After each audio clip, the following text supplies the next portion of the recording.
আসসালামু আলাইকুম। CCR model college আয়োজিত অনলাইন ক্লাসে একাদশ শ্রেণীর শিক্ষার্থীবৃন্দকে স্বাগতম।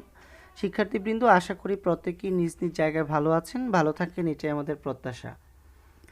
তো শিক্ষার্থীবৃন্দ, আজকে আমাদের অনলাইন ক্লাসের আলোচনার বিষয় হবে আপনাদের সিলেবাস যে দ্বিতীয় সেমিস্টার রয়েছে সেই দ্বিতীয় সেমিস্টারের সোনার তরী কবিতা নিয়ে আমরা আজকে আলোচনা করব। তো সোনার তরী কবিতাটি লিখেছেন রবীন্দ্রনাথ ঠাকুর।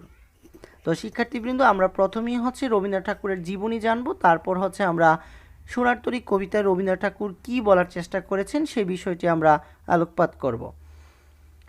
অসামান্য প্রতিভার অধিকারী বিশ্বকবি রবীন্দ্রনাথ ঠাকুর 1861 খ্রিস্টাব্দে জন্মগ্রহণ করেন, যাকে আধুনিক বাংলা কবিতার প্রাণপুরুষ বলেই আখ্যায়িত করা হয়। তার সাহিত্য সাধনার একটি বৃহৎকাল বাংলা সাহিত্যের রবীন্দ্রযুগ নামে পরিচিত। মানব ধর্মের জয় ও সৌন্দর্য তৃষ্ণা রোমান্টিক এই কবিতার মূল সুর।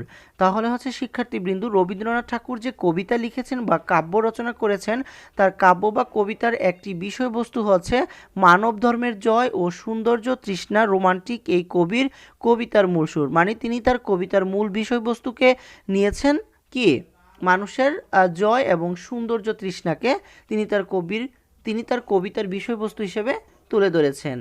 কবিতা ছাড়াও রবীন্দ্রনাথ ঠাকুর ছোট গল্প, উপন্যাস, নাটক, প্রবন্ধ, ভ্রমণ কাহিনী ও সঙ্গীত রচনা করেছেন। রবীন্দ্রনাথ ঠাকুর যে কালজয়ী প্রতিভার স্বাক্ষর রেখে গেছেন।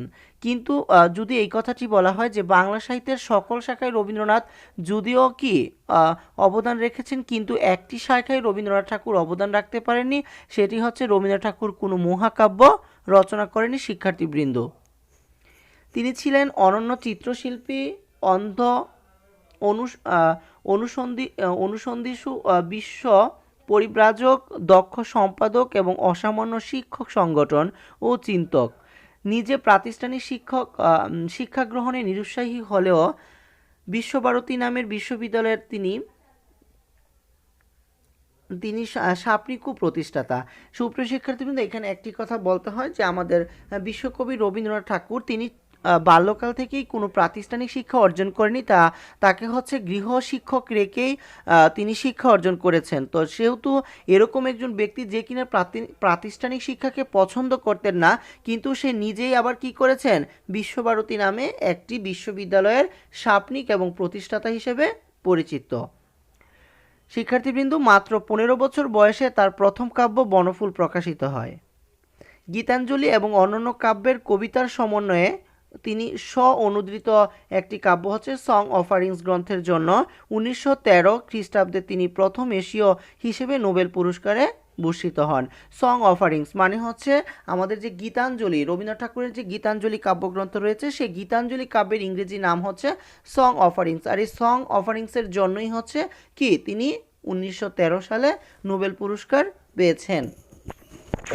তারপরে আরেকটি বিষয় না বলেই নয়, রবীন্দ্রনাথ ঠাকুরের জীবনী সম্পর্কে আমাদের বাংলা সাহিত্যের ছোট গল্পের প্রতিষ্ঠাতা বা ছোট গল্প যার হাত ধরে সার্থকতা অর্জন করেছে, তিনি আমাদের রবীন্দ্রনাথ ঠাকুর, যে বাংলা ছোট গল্পের তিনি প্রতীক্ষিত ও শ্রেষ্ঠ শিল্পী হিসেবেও পরিচিত। তো শিক্ষার্থীবৃন্দ, আমরা জানবো যে রবীন্দ্রনাথ ঠাকুরের কিছু কাব্যগ্রন্থের নাম জানবো, যে কাব্যগ্রন্থগুলো আপনাদের পরীক্ষাতে আসতে পারে নৈবিক থেকে, বা এক কথায় উত্তরে ক নম্বর প্রশ্নের উত্তরেও আসতে পারে। তাহলে মানসী, সোনার তরী, চিত্রা, কণিকা, বলাকা, পুনশ্চ, জন্মদিনে, শেষ লেখা তার অন্যতম শ্রেষ্ঠ কাব্যগ্রন্থ। তবে সুপ্রিয় শিক্ষার্থীবৃন্দ, এখানে একটি কথা বলতে চাই, যখন রবীন্দ্রনাথ ঠাকুর 1918 সালে তার বাবা যখন তাকে কি করে, তাদের যে রাজত্ব থাকে বা তাদের যে এগুলো দেখাশোনা করার জন্য তার বাবা কি তাকে দায়িত্ব অর্পণ করেন, তখন রবীন্দ্রনাথ ঠাকুর আমাদের কুষ্টিয়ার শিলাইদহ জেলায় কি করেন, আসেন। কুষ্টিয়ার শিলাইদহ জেলায় আসার পরে তিনি কি এই সোনার তরী কাব্যটি বা এই সোনার তরী কাব্যের বিভিন্ন কবিতাগুলো লেখার চেষ্টা করেছেন। আর এই সোনার তরী কাব্যের কবিতায় রবীন্দ্রনাথ ঠাকুর যে পার হলেই কি যিনি পদ্মার পাড়ের যে মানুষের জীবন কাহিনী বা পদ্মার চরের মানুষের যে জীবনের চিত্র বা পদ্মার বিভিন্ন অঞ্চলের যে মানুষের জীবন চিত্র বা প্রাকৃতিক দৃশ্য বা নদীর বহমানতা, এই সকল বিষয়কে রবীন্দ্রনাথ ঠাকুর তার এই কাব্যের কবিতাগুলোতে তুলে ধরার চেষ্টা করেছেন শিক্ষার্থীবৃন্দ। এছাড়া রবীন্দ্রনাথ ঠাকুরের দুটি কাব্যনাট্য রয়েছে, একটি হচ্ছে বিসর্জন আর একটি হচ্ছে কি চিত্রাঙ্গ হ্যাঁ চিত্রাঙ্গদা, এবং কাহিনী কবিতার সংকলন কথা ও কাহিনী তার ভিন্ন স্বাদের রচনা। এরপরে হচ্ছে সুপ্রিয় শিক্ষার্থীবৃন্দ, কাজী নজরুল ইসলাম 1941 রবীন্দ্রনাথ ঠাকুর 1941 সালে মারা গিয়েছেন। তো শিক্ষার্থীবৃন্দ, আমরা জানবো এখন যে রবীন্দ্রনাথ ঠাকুর তার এই কবিতায় আসলে কি বলতে চেয়েছেন বা কি প্রকাশ করেছেন। সোনার তরী রবীন্দ্রনাথ ঠাকুরের সোনার তরী কাব্যগ্রন্থেরই নাম কবিতা। সোনার তরী কবিতার যে কাব্য থেকে নেওয়া হয়েছে সেই কাব্যগ্রন্থটির নাম হচ্ছে সোনার তরী, আর সেই কাব্যের নাম কবিতা হচ্ছে সোনার তরী। এই কবিতা হচ্ছে মহৎ সাহিত্যের একটি বিশেষ গুণ হলে কালে কালে নতুন দৃষ্টিভঙ্গি ও বিবেচনার আলোকে তার শ্রেষ্ঠত্ব নিরূপণ হতে থাকে। বাংলা কবিতার ইতিহাসে সোনার তরী তেমনি এক আশ্চর্য সুন্দর এক চিরায়ত আবেদনময়ী কবিতা। তাহলে সুপ্রিয় শিক্ষার্থীবৃন্দ, এই কবিতায় রবীন্দ্রনাথ ঠাকুর কি বলতে চেয়েছেন সে বিষয়টি আমরা এখন জানব। কবিতাটিতে দেখা যায় চারপাশের প্রবল স্রোতের মধ্যে জেগে থাকা দ্বীপের মতো ছোট একটি ধান খেতে উৎপন্ন সোনার ধানের সম্ভার নিয়ে অপেক্ষারত নিঃসঙ্গ এক কৃষককে।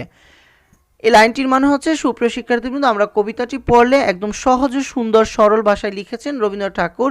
আমরা খুব সহজেই বিষয়বস্তুটা বুঝবো যে কি, যে চারপাশের প্রবল স্রোত মানে চারপাশেই নদী, সেই প্রবল স্রোতের মধ্যে মাঝখানে কি দ্বীপের মতো একটি ছোট্ট ক্ষেত রয়েছে, আর সেই ছোট্ট ক্ষেতে একজন কৃষক ধান চাষ করেছিলেন।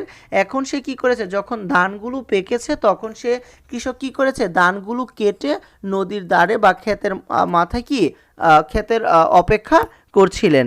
তখন সেই মুহূর্তে ধান কাটার পর যখন সে অপেক্ষা করে, তখন আকাশে কি ছিল, ঘন মেঘ, আর বাড়ি বর্ষণে পাশের খরস্রোতা নদী হয়ে ওঠে আরও হিংস্র। সে যে ধান কেটে খেতে অপেক্ষা করছিল, তখন সে দেখতে পারে আকাশে প্রচুর মেঘ জমেছে এবং কি বর্ষণ হচ্ছে, এবং এই বর্ষণ এবং মেঘের কারণে পাশের যে খরস্রোতা নদী রয়েছে সেই নদীটি আরও বেশি কি মানে স্রোতের গতিটি আরও বেশি বেড়ে গেছে বা হিংস্র হয়ে উঠেছে। চারদিকের বাঁকা জল কৃষকের মনে দৃষ্টি করেছে ঘনঘোর আশঙ্কা। এই যে বাঁকা জল মানে স্রোতের হিংস্রতা দেখে কৃষকের মনে একটি ঘনঘোর আশঙ্কা জেগেছে যে আসলে এখন আমার কি হবে, আমি কিভাবে এই নদী পাড়ি দিয়ে আমি আমার গন্তব্যে পৌঁছাবো, আদৌ কি আমি পৌঁছাতে পারবো কিনা, বা আমার কি হবে, আমার এই ফসলের কি হবে, এই নিয়ে কৃষকের মনে একটি আশঙ্কার জন্ম হয়েছে শিক্ষার্থীবৃন্দ। এরকম এক পরিস্থিতিতে এই খরস্রোতা নদীতে একটি বরপাল সোনার নৌকা নিয়ে বেয়ে আসা এক মাঝিকে দেখা যায়। যখন এরকম একটি আশঙ্কাজনক অবস্থায় কৃষক ছিলেন, তখন সে হঠাৎ করে যখন নদীর দিকে তাকালো, তখন দেখলো যে একটি মাঝি একটি নৌকা বেয়ে নিয়ে আসছে বা নদী দিয়ে চলছে। উৎকণ্ঠিত কৃষক নৌকাকুলে বেরিয়ে তার উৎপাদিত সোনার ধান নিয়ে যাওয়ার জন্য মাঝিকে কি সকাতরে মিনতি জানালে ওই সোনার ধানের সম্ভার নৌকায় তুলে নিয়ে মাঝি চলে যায়। যখন সে আশঙ্কাজনিত অবস্থা দেখলো, তখন সে নিজের কথা চিন্তা না করে সে মাঝিকে হাত নেড়ে ডেকে বলল যে কি করো, তুমি আমাকে না নাও, বরঞ্চ কি করো, আমার যে উৎপাদন বা আমার যে ফসল রয়েছে, উৎপাদিত ধান রয়েছে, সোনার ফসল রয়েছে, তুমি সেটুকু নিয়ে যাও। আর মাঝিও কি করে, মাঝির সেই ছোট্ট নৌকাতে শুধু কৃষকের ফসল, উৎপাদিত ফসলেরই জায়গা হয়, সোনার ধানেরই জায়গা হয়, কিন্তু কৃষকের জায়গা হয় না শিক্ষার্থীবৃন্দ। ছোট নৌকা বলে স্থান সংকুলান হয় না কৃষকের। শূন্য নদীর তীরে আশাহত কৃষকের বেদনা গুমরে মরে। বলছে শূন্য নদীর তীরে আশাহত কৃষকের বেদনা কি করে, গুমরে মরে। সুপ্রিয় শিক্ষার্থীবৃন্দ, এই হচ্ছে কবিতাটির একটি বাহ্যিক বর্ণনা, কিন্তু এখন এই কবিতার একটি অন্তর্নিহিত বা প্রতীকী একটি অর্থ রয়েছে, সেই অর্থটি আমি এখন বলছি। এই কবিতায় নিবিড়ভাবে মিশে আছে কবির জীবন আদর্শন। তাহলে জীবন আদর্শ, জীবন দর্শন যেটাকে বলা হচ্ছে, জীবন দর্শন, যে সোনার তরী কবিতায় রবীন্দ্রনাথ ঠাকুরের যে জীবন চিত্র বা জীবনী, সেই ব্যাপারটি এখানে তুলে ধরার চেষ্টা করেছেন তিনি প্রতীকী অর্থে। মহাকালের স্রোতে জীবন যৌবন ভেসে যায়, কিন্তু বেঁচে থাকে মানুষেরই শ্রেষ্ঠ সোনার ফসল। সুপ্রিয় শিক্ষার্থীবৃন্দ, বুঝাতে পেরেছি? আপনি যদি এই পৃথিবীতে ভালো কর্ম করে থাকেন তাহলে আপনার কর্মটাই কি হবে, যে বলছে যে মহাকালের স্রোতে জীবন যৌবন ভেসে যাবে কিন্তু বেঁচে থাকবে মানুষের শ্রেষ্ঠ সোনার ফসল। যে এই মহাকালের স্রোতে কি হবে, জীবন যৌবন এই সকল কিছু ভেসে যাবে, কিন্তু আপনি এই পৃথিবীতে আসার পরে আপনার কি কর্ম বা আপনি কি করেছেন এইটুকু বিষয় হচ্ছে শুধু কি পরকালের জন্য টিকে থাকবে বা পরকালে রয়ে যাবে, কিন্তু আপনি বিলীন হয়ে যাবেন, কিন্তু আপনার কর্মের ফল থেকে যাবে। শিক্ষার্থীবৃন্দ, তার ব্যক্তিসত্তা ও শারীরিক অস্তিত্বকে নিশ্চিতভাবে হতে হয় মহাকালের নিষ্ঠুর কালগ্রাসের শিকার। বলছে কি যে ব্যক্তিসত্তা ও শারীরিক অস্তিত্বকে একদম নিশ্চিতভাবে কি করতে হবে, মহাকালের নিষ্ঠুরতার কালো গ্রাসের শিকার হতে হবে, কিন্তু একমাত্র টিকে থাকবে আপনার কর্ম, আপনার ফসল, আপনি কি করেছেন, আপনার কর্মটুকুই আপনাকে পৃথিবীতে বাঁচিয়ে রাখবে। শিক্ষার্থীবৃন্দ, সোনার তরী কবিতার মাত্রাবৃত্ত ছন্দে রচিত, এর অধিকাংশ পংক্তিতে রয়েছে ৮+৫ মাত্রার পূর্ণ পর্বে বিন্যস্ত। সুপ্রিয় শিক্ষার্থীবৃন্দ, আমরা আজকের ক্লাসটা এখানে শেষ করতে চাচ্ছি। আগামী ক্লাসে হচ্ছে আমরা এই মূল কবিতাটি নিয়ে পড়ার চেষ্টা করব। সকলেই ভালো থাকবেন। আসসালামু আলাইকুম।